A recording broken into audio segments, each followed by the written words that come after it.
காஞ்சியம்பதியில் வாழ்ந்து கொண்டிருக்கும் உன்னதமான சிரேஷ்டர் ஒருவரை உடனே காண வேண்டும் என்று ஆச்சாரியர் உத்தரவிட்டிருக்கிறார். ஆச்சாரியரின் சிந்தையில் வீற்றிருக்கும் அந்த உத்தமனின் திருநாமம் ராமானுஜன். தாங்கள் ஆவலுடன் எதிர்பார்த்துக் கொண்டிருந்தீர்களே ராமானுஜன், அந்த ராமானுஜரை அடியேன் கையோடு அழைத்து வந்திருக்கிறேன்.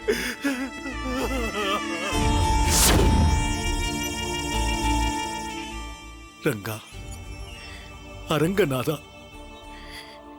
கைக்கு எட்டியது வாய்க்கு எட்டாமல் போனது போல் அடியேனை பார்க்க வேண்டும் என்று விரும்பிய ஆச்சாரியன் அடியேனை பார்க்க முடியாமல் செய்துவிட்டாயே.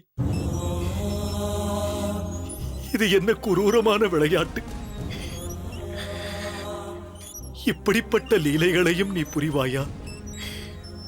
வேதனையாக இருக்கிறது, மிகவும் வேதனையாக இருக்கிறது.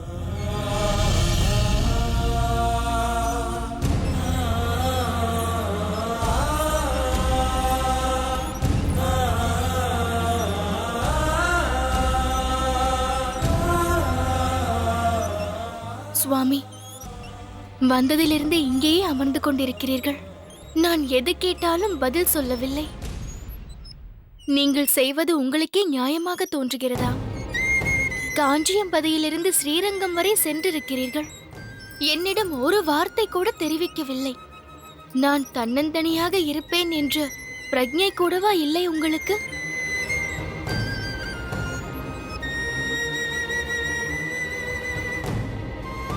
தஞ்சா, உன்னிடம் தெரிவிக்காமல் போக வேண்டும் என்பது அடியேனின் எண்ணம் இல்லை.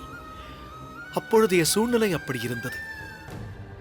ஆச்சாரியார் அழைக்கிறார் என்றதும் அதற்குத்தான் பிரதானம் கொடுக்க வேண்டியிருந்தது. ஏதோ அவசரம் என்று தெரிந்து கொண்டேன். நான் உன்னையும் மறக்கவில்லை. அதனால்தான் திருக்கச்சி நம்பி சுவாமிகளிடம் விண்ணப்பித்துக் கொண்டேன் உன்னிடம் தெரிவித்து விடும்படி. நீங்களும் உங்கள் சுவாமிகளும் யாரும் எந்த தகவலும் சொல்லவில்லையே. கோயிலுக்கு நான் சென்று கேட்ட பிறகுதான் தெரிய வந்தது நீங்கள் ஸ்ரீரங்கம் சென்றிருக்கிறீர்கள் என்று. என் மீது சற்றேனும் அக்கறை இருந்திருந்தால் இப்படி செய்திருப்பீர்களா? அடியேன் இருந்த சூழ்நிலை புரியாமல் இப்படி பேசுகிறாய். என்னதான் தலை போகிற வேலையாக இருந்தாலும் பாரியாள் நான் ஒருத்தி இங்கு தனியாக இருக்கிறேனே என்ற நினைப்பே இல்லாமல் உங்களால் எப்படி இருக்க முடிந்தது? தொலைதூரம் செல்லும் பொழுது நீங்கள் நேரிடையாக என்னிடம் வந்து தெரிவித்திருக்க வேண்டாமா? எனக்கென்று இங்கு யார் இருக்கிறார்கள்? அம்மாவும் இங்கு இல்லை. நீங்கள் ஒருவர்தானே. யாரிடம் கேட்பது, என்ன கேட்பது என்று புரியாமல் குழம்பி போனேன். நினைக்க கூடாத எண்ணங்கள் எல்லாம் மனதில் தோன்றியது. தஞ்சா, உனக்கு விளக்கமளிக்கும் நிலையில் அடியேன் இப்பொழுது இல்லை. அடியேனின் பொறுமையை மேலும் சோதிக்காதே. அதை நான் சொல்ல வேண்டும். எந்தவித தகவலும் இல்லாமல் ஸ்ரீரங்கத்திற்கு சென்றுவிட்டு என் பொறுமையை நீங்கள்தான் சோதித்து விட்டீர்கள். தஞ்சா என்றாலே உங்களுக்கு இளக்காரம், பாரியாள்தானே என்ற அலட்சிய போக்கு. இது இன்றல்ல நேற்றல்ல, கல்யாணம் நடந்தது முதல் என்னை இப்படித்தான் நடத்தி வந்திருக்கிறீர்கள். என் உணர்வுகளை என்றுமே நீங்கள் மதித்ததில்லை. தஞ்சா, உன்னிடம் சொல்லிவிட்டு செல்லவில்லை என்று நீ வருந்துகிறாய். அடியேனிடம் சொல்லாமலேயே ஆச்சாரியர் சென்று விட்டாரே என்று அடியேன் வருந்திக் கொண்டிருக்கிறேன். அவரை உயிருடன் பார்க்க முடியவில்லையே என்ற துயரத்தில் அடியேன் இருக்கிறேன். இதன் மகத்துவம் சொன்னாலும் உனக்கு புரியாது. நீ ஒரு குறுகிய வட்டத்தில் சுற்றிக் கொண்டிருக்கிறாய். ஆமாம், நான் ஒன்றுமே புரியாதவள்தான். எனக்கு தெரிந்ததெல்லாம் ஒன்றே ஒன்றுதான். நீங்கள் என் அகத்துக்காரர், நீங்கள் தான் என் உலகம். ஆனால் உங்களுக்கோ கோடான கோடி மக்களில் நானும் ஒருத்தி, அவ்வளவே. ஏனென்றால் உங்களுக்கு ஆச்சாரியர் இருந்தார், திருக்கச்சி நம்பி சுவாமிகள் இருக்கிறார், யாதவ பிரகாச சுவாமிகள் இருக்கிறார், வரதன் இருக்கிறான் என்று உங்கள் வாழ்க்கையில் எத்தனையோ உத்தமர்களும் சிரேஷ்டர்களும் இருக்கின்றனர். ஆனால் என் வாழ்க்கையில் இருப்பது நீங்கள் ஒருவர்தான். அப்படி இருக்கும் பொழுது நீங்கள் என்னை உதாசீனப்படுத்துவதை நான் எப்படி பொறுத்துக் கொள்ள முடியும்? நானாவது இந்த அளவிற்கு பொறுத்துக் கொண்டிருக்கிறேன். என் நிலையில் வேறு யாராவது இருந்திருந்தால் இத்தனை காலம் கூட பொறுத்திருக்க மாட்டார்கள். தஞ்சா, தயவு செய்து சொல்கிறேன். வெந்த பொன்னில் வேலை பாய்ச்சுவது போல் மனம் உடைந்து இருக்கும் அடியேனிடம் தேவையில்லாமல் வாக்குவாதம் செய்யாதே, வார்த்தைகளை கொட்டாதே. இப்பொழுதுதான் அடியேன் வந்துவிட்டேன் அல்லவா? இதை இத்துடன் விட்டுவிடு. ஆனால் இடைப்பட்ட காலத்தில் நான் தவித்த தவிப்பு எனக்கல்லவா தெரியும்? நீ சொல்வதெல்லாம் அடியேனுக்கு புரிகிறது. அதேபோல் என் நிலையும் நீ புரிந்து கொள். ஆச்சாரியர் இல்லாமல் அடியேன் நொந்து போயிருக்கிறேன். இந்த பேச்சிற்கு இத்துடன் ஒரு முற்றுப்புள்ளி வைத்துவிடு. இப்படி சொல்லி சொல்லியே என் வாயை அடைத்து விடுங்கள். அம்மா இருந்திருந்தால் நான் துச்சம். எனக்கு நன்றாக தெரியும். என் மனதில் இருக்கும் மாதங்கத்தை வெளிப்படுத்த கூட இந்த அகத்தில் எனக்கு உரிமை இல்லை. எல்லாம் என் தலை எழுத்து, என் விதி. தஞ்சமாம்பா, ஒரு விஷயத்தை நன்றாக புரிந்து கொள். மற்ற பெண்களின் அகத்துக்காரர்கள் போல் அடியேனும் இருக்க வேண்டும் என்று நீ எதிர்பார்க்காதே. மற்றவர்களுடைய எதிர்பார்ப்புகள் வேறு, அடியேனின் எதிர்பார்ப்புகள் வேறு. அவர்களின் லட்சியம் வேறு, அடியேனின் லட்சியம் வேறு. அடியேன் இருப்பது வேறு உலகம். இதை நீ நன்றாக உணர்ந்து கொள்ள வேண்டும். அதுதான் உனக்கு நல்லது. இதற்கு மேல் இதை பற்றி எதுவும் பேச வேண்டாம்.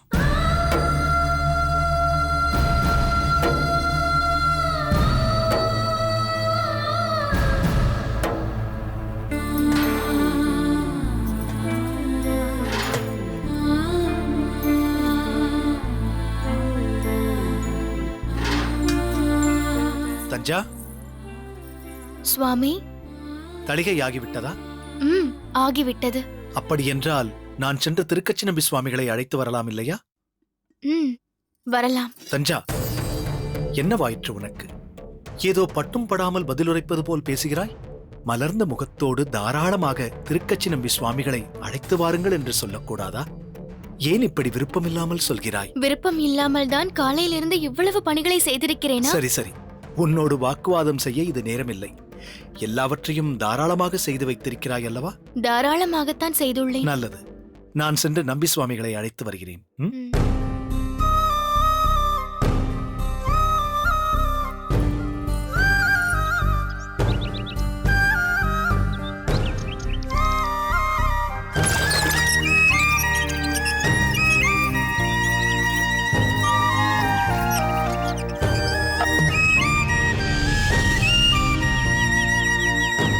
ராமானுஜா,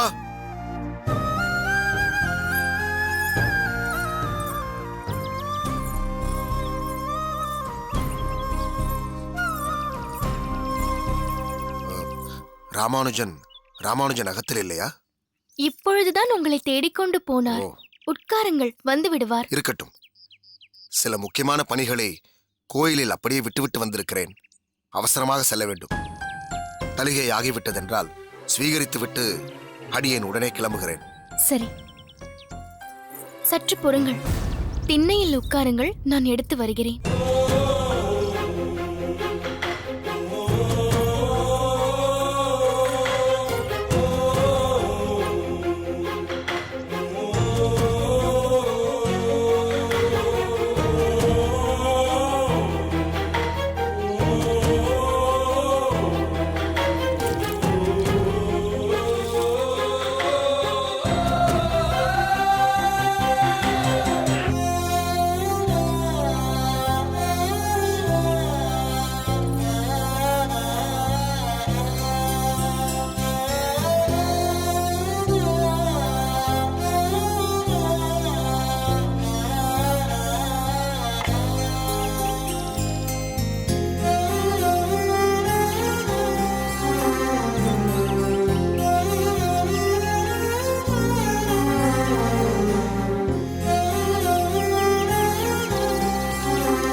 சுவாமி, இந்த கோவிலின் அதிகாரி என்ற முறையில் நீர் எப்பொழுது வேண்டுமானாலும் வரலாம் போகலாம். ஆனால் கோயிலுக்கென்று சில விதிமுறைகள் இருக்கிறது. இப்பொழுது நடையை சாற்றும் நேரம் நெருங்கிவிட்டது.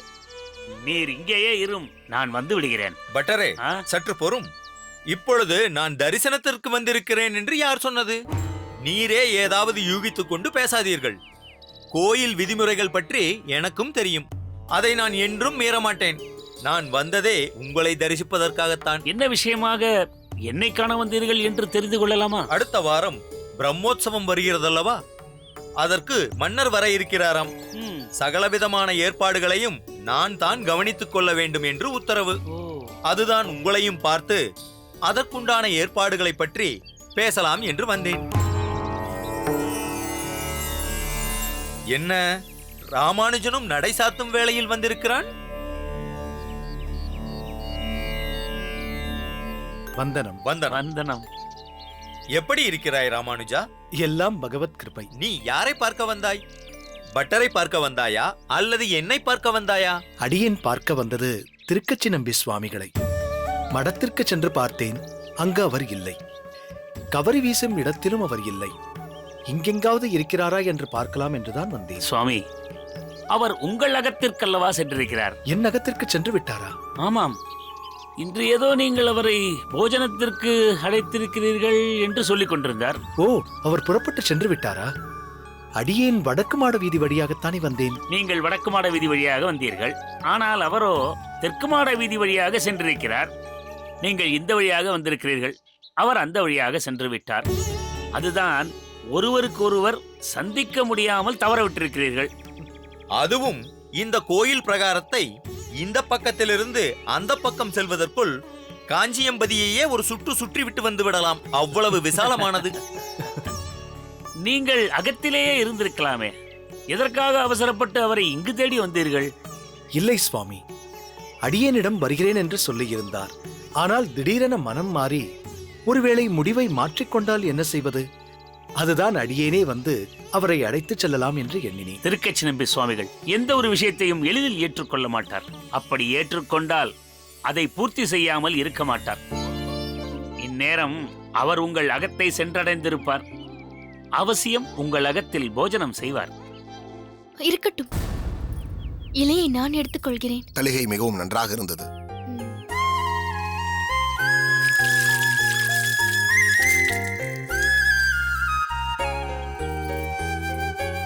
மிக்க சந்தோஷம். ராமானுஜன் வந்தால் அடியேன் அன்னம் ஸ்வீகரித்து விட்டதாக சொல்லுங்கள். புறப்படுகிறேன். ஆகட்டும்.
தஞ்சா, திருக்கச்சி நம்பி சுவாமிகள் இங்கு வந்தாரா?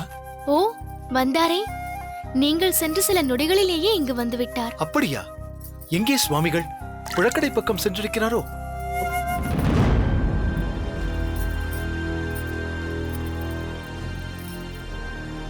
அது சரி, நீ என்ன இன்னும் காய்கறி நறுக்கியபடியே இருக்கிறாய்? தளிகை முடிந்து விட்டது என்று சொன்னாயே. திருக்கச்சி சுவாமிகளுக்குத்தான் தளிகை முடிந்து விட்டது என்று சொன்னேன், நமக்கல்ல. நீ சொல்வது எதுவும் புரியவில்லை. சரி, நான் புழக்கடைக்கு சென்று நம்பி சுவாமிகளை அழைத்து வருகிறேன். நீ அன்னம் பரிமாறு. சுவாமி, என்ன தஞ்சா? உங்கள் சுவாமிகள் இங்கு வந்தார். அவசரமாக செல்ல வேண்டும், சீக்கிரம் அன்னத்தை இடு என்று சொன்னார். சரி என்று நானும் இலையை போட்டு அன்னத்தை பரிமாறியாகிவிட்டது. அவரும் நன்கு புசித்து கிளம்பி விட்டார். கிளம்பி விட்டாரா? என்னே அடியேனின் துர்பாக்கியம். அவரை உட்காரச் சொல்லி என் கையாலேயே அவருக்கு பரிமாறி உபச்சாரம் செய்து அவர் புசிப்பதை கண்குளிர காண வேண்டும் என்று நினைத்திருந்தேனே, அது நடக்காமல் போய்விட்டது. சரி, சுவாமிகளை நன்கு கவனித்து பரிமாறினாய் அல்லவா? ம், சரி, திருக்கச்சி நம்பி சுவாமிகளின் உச்சிஷ்டம் எங்கே? அவர் உண்டு வைத்த மிச்சம் எங்கே? அதுதான் எனக்கு மிகவும் முக்கியம். அவருடைய உச்சிஷ்டமா? அது எதற்கு உங்களுக்கு? அதுவல்லவோ அடியேன் ஏற்க விரும்பும் பிரசாதம். அது எங்கே தஞ்சா? என்ன சுவாமி நீங்கள்? அவர் உண்டு முடித்த மிச்சம் எச்சில் ஆயிற்று. அதை எப்பொழுதோ இலையோடு சேர்த்து வெளியே எரிந்தாகிவிட்டதே. அதை இந்நேரம் பசுவோ பட்சியோ உண்டிருக்கும். திருக்கச்சி நம்பி சுவாமிகள் உண்ட மிச்சத்தை, அந்த மகா பிரசாதத்தை வெளியே தூக்கி எறிந்து விட்டாயா? ஏன் அப்படி செய்தாய்? இது என்ன சுவாமி கேள்வி? அவர் ஒரு அப்ராமினர். பிராமணர் அல்லாத ஒருவருக்கு அன்னம் பரிமாறினால் என்ன செய்ய வேண்டுமோ அதைத்தானே செய்தேன். என்ன செய்தாய்? வாசலில் உட்காரச் சொல்லி அன்னமிட்டேன். போஜனம் முடிந்ததும் ஒரு கொம்பால் இலையையும் தூக்கி போட்டாகிவிட்டது. உங்களுக்கென்று புது தளிகையும் தொடங்கியாகிவிட்டது. பிறகு ஸ்நானம் செய்து உடலை சுத்தப்படுத்திக் கொண்டு போதும், நிறுத்து. அவர் அந்தணர் அல்லாதவராக இருக்கலாம், ஆனால் ஒரு ஒப்பற்ற பரம பாகவதர். அவர் உண்ட இலையை நீ தொட்டதால் அசுத்தமாகிவிட்டது என்று நினைத்து ஸ்நானம் செய்திருக்கிறாயே, இதனால் உன் உடல் சுத்தமாகலாம், உன் மனம் சுத்தமாகாது, உன் சித்தம் சுத்தமாகாது. என் தகப்பனார் அவரை எப்படி மதித்து உபசரிப்பார் என்று உனக்கு தெரியாதா? அல்லது நீதான் அதை கண்டதில்லையா? ஒரு உயர்ந்த உத்தமரை, ஒரு ஸ்ரீ வைஷ்ணவ சிரேஷ்டரை, எனக்கு ஆசானை போன்றவரை, என்னால் ஆச்சாரியர் போல் மதிக்கப்படுபவரை நீ திண்ணையில் அமர்த்தி அன்னம் பரிமாறியிருக்கிறாய். உனக்கு என்ன பைத்தியமா பிடித்திருக்கிறது?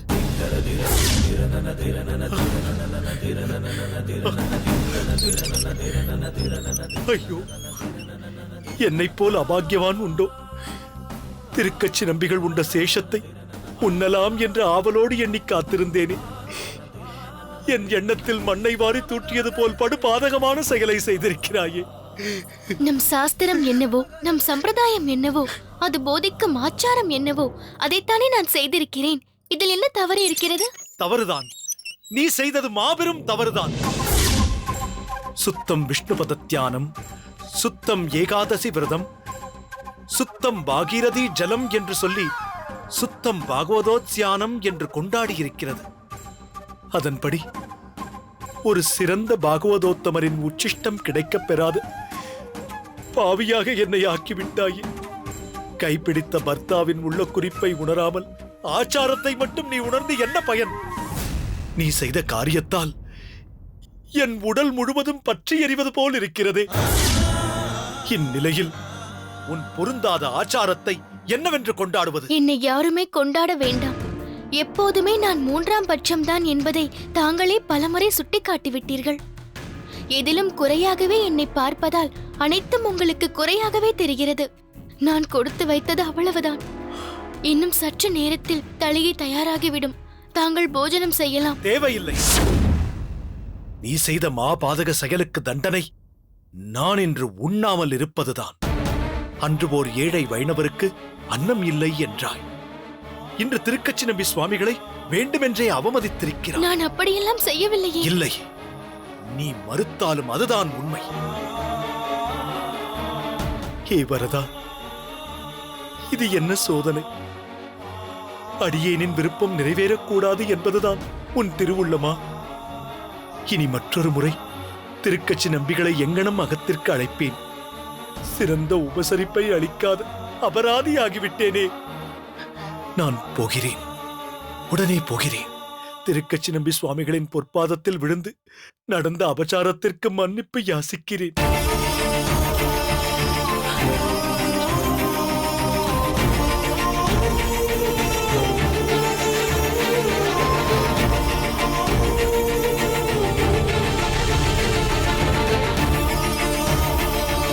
இனி யாரும் வருத்தமடையாமல் ஆக வேண்டிய காரியத்தை பாருங்கள். நடக்கட்டும். ஆச்சாரியருக்கு நடக்க வேண்டிய சடங்குகள் உடனடியாக நடக்கட்டும்.